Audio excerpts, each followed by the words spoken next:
गईली दुर्गा हेराय गईली काली, और माला झुरवाए डाले घर ही में माली।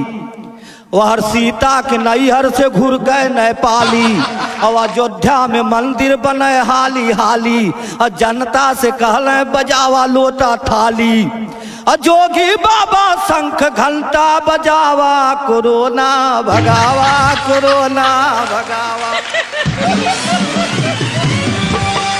तो दूरी बनावा रहा मत इकट्ठा, दूरी बनावा रहा मत इकट्ठा, और जाबा लगावा मुंह पे बांधा दुपट्टा, जाबा लगावा मुंह पे बांधा दुपट्टा।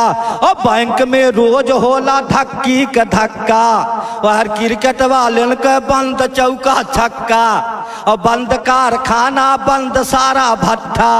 यार पान वाले पोते न पौले चुन्ना कट्ठा, रथ लाइट डीजे के जाम भयल चक्का, रथ टेंट लाइट डीजे के जाम भयल चक्का।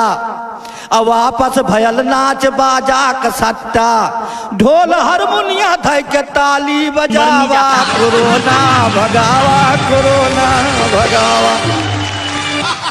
तो सब्जी फल किराना बिकल दूध और दवाई, सब्जी फल किराना बिकल दूध और दवाई, अब बाकी दुकान खुली तो कोरोना हो जाई। अलमारी में हलवाई का सर गईल मिठाई, और दाढ़ी बार घर घर बनावेल नाई, और छोट दुकानदारन के बंद बा कमाई, और MA कयल सब नरेगा में जाई। और जनता के हक में एकठे कैले भलाई, दारू का ठीका दहले पहले खोलवाई। पिया मार करा थाने में आवा, कोरोना भगावा, कोरोना भगावा। तो जनता समझना ही पावत सियासत, और 12 बजे रतिया में आवे ले आफत। नोटबंदी GST कोरोना में सासत, प्रवासी मजदूरन के भइल खूब हिफाजत।